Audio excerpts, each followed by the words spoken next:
കാശും സ്വാധീനവും ഉണ്ടെങ്കിൽ ആർക്കും ഇന്ത്യൻ ടീമിൽ കയറാം. അല്ലാതെ ഇയാൾക്ക് എങ്ങനെയാണ് വീണ്ടും ചാൻസ് കിട്ടുന്നത്? BCCI മേലാളന്മാരെ പ്രീതിപ്പെടുത്തിയാൽ എന്തും ആവാം അല്ലേ? പണത്തിന് മേൽ പരുന്തും പറക്കില്ല അല്ലേ? ഈ ചോദ്യങ്ങൾ ചില ഇന്ത്യൻ ക്രിക്കറ്റ് ആരാധകർ ചോദിച്ചത് 28 വർഷങ്ങൾക്ക് മുൻപാണ്. 1996 ഒരു കോടീശ്വരപുത്രൻ ഇന്ത്യൻ ടീമിലേക്ക് കടന്നു വന്നപ്പോഴാണ് ഈ ചോദ്യങ്ങൾ രാജ്യമെമ്പാടും ഉയർന്നത്. 4 വർഷങ്ങൾക്ക് മുൻപ് 1992 ടീമിലെത്തി സ്ഥാനം നഷ്ടപ്പെട്ട ശേഷമുള്ള ടീമിലേക്കുള്ള ഈ തിരിച്ചുവരവിൽ പലർക്കും മുറിവുറുപ്പുണ്ടായിരുന്നു. മലയാളം പത്രങ്ങളിൽ പോലും ഈ ചോദ്യങ്ങളും പ്രതിഷേധങ്ങളും വാർത്തയായി ഉയർന്നു. ആരാണ് അയാൾ? വായിൽ വെള്ളിക്കരണ്ടിയുമായി ജനിച്ച് അർഹതയില്ലാതെ കയറി വന്നവൻ എന്ന ലേബലിൽ ടെസ്റ്റ് ടീമിലെത്തിയ സാക്ഷാൽ സൗരവ് ഗാംഗുലി. കൂടെ മറ്റൊരാളും ഉണ്ടായിരുന്നു, ബാംഗ്ലൂർ കോട്ട എന്ന പേരിലെത്തിയ രാഹുൽ ദ്രാവിഡും. എങ്ങനെയാണ് ഇവർ രണ്ടുപേരും ഇന്ത്യൻ ടീമിലെത്തിയത്? എങ്ങനെയാണ് ഇവർ ടീമിലെ സ്ഥിരാംഗങ്ങളായത്? അതൊരു സംഭവബഹുലമായ കഥയാണ്. Welcome to Malayalam cricket analyst. 1996 test ടീമിലേക്ക് ഇവർക്ക് വഴി തുറക്കപ്പെട്ടത് എങ്ങനെയാണെന്ന് നമുക്ക് പരിശോധിക്കാം. വന്നതിന് ശേഷം അവർ പെർഫോം ചെയ്തത് എങ്ങനെയെന്നും നമുക്ക് നോക്കാം. 96 ഇന്ത്യയിൽ നടന്ന ലോകകപ്പിൽ സെമി ഫൈനലിൽ പരാജയപ്പെട്ട ശേഷം നടന്ന ഇംഗ്ലണ്ട് പര്യടനത്തിൽ അടിമുടി മാറ്റവുമായാണ് ഇന്ത്യ ഒരുങ്ങിയത്. 3 ബാറ്റർമാരും 3 ബോളേഴ്സും ഇന്ത്യക്കായി ഈ സീരീസിൽ അരങ്ങേറി. ബൗളർമാർ വെങ്കടേഷ് പ്രസാദ്, സുനിൽ ജോഷി, പരസ് മാംബ്രെ. ബാറ്റർമാർ സൗരവ് ഗാംഗുലി, രാഹുൽ ദ്രാവിഡ്, വിക്രം റത്തോഡ്. എന്തായിരുന്നു ഇത്രയധികം മാറ്റങ്ങൾക്ക് കാരണം? അതിന് അപ്പോഴത്തെ ബാറ്റിംഗ് നിരയുടെ സ്ഥിതി നമുക്ക് പരിശോധിക്കേണ്ടിയിരിക്കുന്നു. 1990 മുതൽ ഇന്ത്യയുടെ പ്രധാന ബാറ്റർ സച്ചിൻ തെണ്ടുൽക്കർ, മുഹമ്മദ് അസറുദ്ദീൻ എന്നിവരായിരുന്നു. സിദ്ധു, മഞ്ജരേക്കർ, കാംബ്ലി തുടങ്ങിയവരും മികച്ച ഇന്നിങ്സുകൾ കളിച്ചിരുന്നുവെങ്കിലും എല്ലാവരെക്കാളും കൂടുതൽ സ്ഥിരതയോടെ കളിച്ചിരുന്നത് സച്ചിൻ തെണ്ടുൽക്കർ തന്നെയായിരുന്നു. 1996 ജൂൺ 20 മുൻപുള്ള 5 വർഷത്തെ കണക്കുകളാണ് നിങ്ങളിപ്പോൾ കാണുന്നത്. അതായത് 1991 മുതലുള്ളവ. ഈ 5 വർഷ കാലയളവിൽ ഇന്ത്യയുടെ മികച്ച ബാറ്റർമാരെ നിങ്ങൾക്ക് സ്ക്രീനിൽ കാണാം. മിനിമം 500 റൺസ് നേടിയവരുടെ ആവറേജ് അനുസരിച്ചുള്ള കണക്കുകളാണ് ഈ കൊടുത്തിരിക്കുന്നത്. ഈ കാലയളവിൽ ഏറ്റവും അധികം ഇന്നിങ്സുകൾ ബാറ്റ് ചെയ്ത സച്ചിൻ തെണ്ടുൽക്കർ ടീമിൽ ഏറ്റവും അധികം ആവറേജിലാണ് ഇത്രയും റൺസ് നേടിയത്.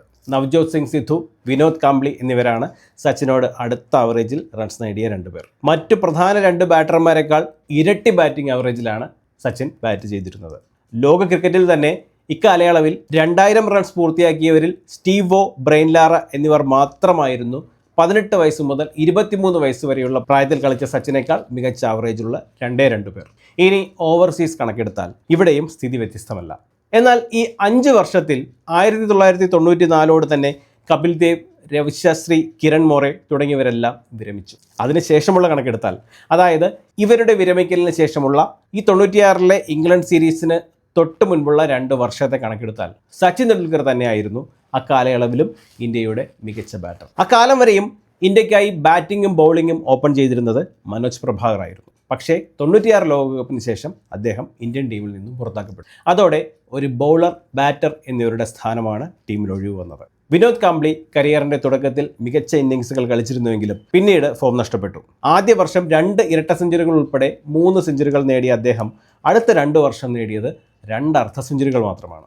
അതോടെ അദ്ദേഹവും ഇംഗ്ലണ്ട് സീരീസിൽ നിന്ന് ഒഴിവാക്കപ്പെട്ടു. പ്രഭാകർ, കാംബ്ലി എന്നിവരുടെ അവസാന ടെസ്റ്റ് കട്ടക്കിൽ ന്യൂസിലാൻഡിനെതിരെയുള്ള ടെസ്റ്റ് മത്സരമായിരുന്നു. ക്യാപ്റ്റൻ മുഹമ്മദ് അസറുദ്ദീനുമായുള്ള സ്വരച്ചേർച്ചയില്ലായ്മയോടെ നവ്ജോത് സിംഗ് സിദ്ധു സീരീസ് മതിയാക്കി മടങ്ങി. മറ്റൊരു പ്രധാന ബാറ്ററായിരുന്ന സഞ്ജയ് മഞ്ജരേക്കർ ഈ സീരീസിന് മുൻപുള്ള 20 ഇന്നിങ്സുകളിൽ നിന്ന് ആകെ നേടിയത് 3 അർദ്ധ സെഞ്ചുറികൾ മാത്രമായിരുന്നു. സച്ചിൻ, അസറുദ്ദീൻ എന്നിവർക്ക് പുറമെ ഇതിനു മുൻപ് ന്യൂസിലാൻഡുമായി നടന്ന ടെസ്റ്റ് സീരീസിലെ മികച്ച പ്രകടനത്തിൻ്റെ ബലത്തിൽ അജയ് ജഡേജയിലും ഇന്ത്യക്ക് പ്രതീക്ഷയുണ്ടായിരുന്നു. കാംബ്ലി, പ്രഭാകർ, സിദ്ധു എന്നിവരുടെ അസാന്നിധ്യവും മഞ്ജരേക്കറുടെ ഫോമില്ലായ്മയും കൂടുതൽ ബാറ്റർമാരെ ടീമിൽ ഉൾപ്പെടുത്തേണ്ട സ്ഥിതിയിലെത്തിച്ചു. അതിൽ ആദ്യം നറുക്ക് വീണത് ഓപ്പണിംഗ് സ്ഥാനത്തേക്ക് വിക്രം റത്തോഡിനാണ്. പിന്നീട് ഇന്ത്യൻ ടീമിൻ്റെ ബാറ്റിംഗ് കോച്ചായ അതേ വിക്രം റാത്തോഡ് തന്നെ. ആദ്യ ടെസ്റ്റ് 11 ഇങ്ങനെയായിരുന്നു. ആദ്യ ടെസ്റ്റ് സംഭവബഹുലമായിരുന്നു. അന്നത്തെ സ്ഥിതി അറിയാമല്ലോ. സച്ചിൻ സെഞ്ചുറി നേടി ഇന്ത്യൻ ബാറ്റിംഗ് നിര തകർന്നടിഞ്ഞു. സച്ചിൻ തെണ്ടുൽക്കറുടെ സെഞ്ചുറിയും ജവഗൽ ശ്രീനാഥിൻ്റെ അർദ്ധ സെഞ്ചുറിയുമാണ് 2 ഇന്നിങ്സിലും കൂടെ ഇന്ത്യൻ ബാറ്റർമാർ നേടിയ ആകെയുള്ള സ്കോറുകൾ. 3-ാം ഇന്നിങ്സിൽ ഇന്ത്യ 219 റൺസിന് പുറത്തായപ്പോൾ സച്ചിൻ ആ ഇന്നിങ്സിൽ നേടിയത് 122 റൺസായിരുന്നു. തൊട്ടടുത്ത ഉയർന്ന സ്കോർ സഞ്ജയ് മഞ്ജരേക്കറുടെ 18 റൺസായിരുന്നു. 4 പുതുമുഖങ്ങളിൽ വെങ്കടേഷ് പ്രസാദ് ഒഴികെ മറ്റുള്ളവർക്ക് കാര്യമായൊന്നും ചെയ്യാനുണ്ടായിരുന്നില്ല. എന്നാൽ അതിനിടെ സഞ്ജയ് മഞ്ജരേക്കർക്ക് പരിക്കേൽക്കുകയും ചെയ്തു. 2-ാം ടെസ്റ്റ് എത്തി. ലോർഡ്സിലെ 2-ാം ടെസ്റ്റിനുള്ള ടീമിൽ നിന്ന് മഞ്ജരേക്കർ, സുനിൽ ജോഷി എന്നിവർ ഒഴിവാക്കപ്പെട്ടു. പരസ് മാംബ്രെ, റത്തോർ, പ്രസാദ് എന്നിവർക്ക് രണ്ടാം ടെസ്റ്റിലും അവസരം ലഭിച്ചു. ഇതിനോട് കൂട്ടിച്ചേർത്ത് തോന്നേണ്ട ഒരു സംശയം മഞ്ജരേക്കർക്ക് യഥാർത്ഥത്തിൽ പരിക്കേറ്റിരുന്നോ എന്നതാണ്. ഒരു പക്ഷേ ഒഴിവാക്കാൻ മാനേജ്മെൻ്റ് എടുത്ത ഒരു തീരുമാനമാവും ആ പരിക്ക് എന്നുള്ളത്. പിൽക്കാലത്ത് കമന്റേറ്റർ ആയിരിക്കെ ഇന്ത്യൻ താരങ്ങൾ പരിക്കഭിനയിച്ച് വിട്ടുനിൽക്കുന്നു എന്നുള്ള അനാവശ്യ പ്രസ്താവനകൾ ഇറക്കാൻ അദ്ദേഹത്തിന് പ്രേരണയായതും ഒരുപക്ഷെ സ്വന്തം അനുഭവമായിരിക്കാം. മഞ്ജരേക്കർ, സുനിൽ ജോഷി എന്നിവരുടെ സ്ഥാനത്തേക്ക് 2 യുവ ഇന്ത്യൻ ബാറ്റർമാർ കടന്നു വന്നു. സൗരവ് ഗാംഗുലി, രാഹുൽ ദ്രാവിഡ്. ദ്രാവിഡിൻ്റെ ഇന്ത്യൻ നാഷണൽ ടീമിലെ അരങ്ങേറ്റവും ഗാംഗുലിയുടെ ടെസ്റ്റിലെ അരങ്ങേറ്റവും. രണ്ടാം ടെസ്റ്റിലെ പ്ലേയിങ് 11 ഇതായിരുന്നു. ഇംഗ്ലണ്ടിലെ ആദ്യ ഇന്നിങ്സിലെ 3ാമത്തെയും 4ാമത്തെയും വിക്കറ്റുകൾ വീഴ്ത്തിക്കൊണ്ടാണ് ദാദ വരവറിയിച്ചത്. കൂടാതെ ഇന്ത്യൻ ഇന്നിങ്സിൽ ഒരു തകർപ്പൻ സെഞ്ചുറിയും. 131 റൺസ് നേടിയ അദ്ദേഹമായിരുന്നു ടോപ്പ് സ്കോറർ.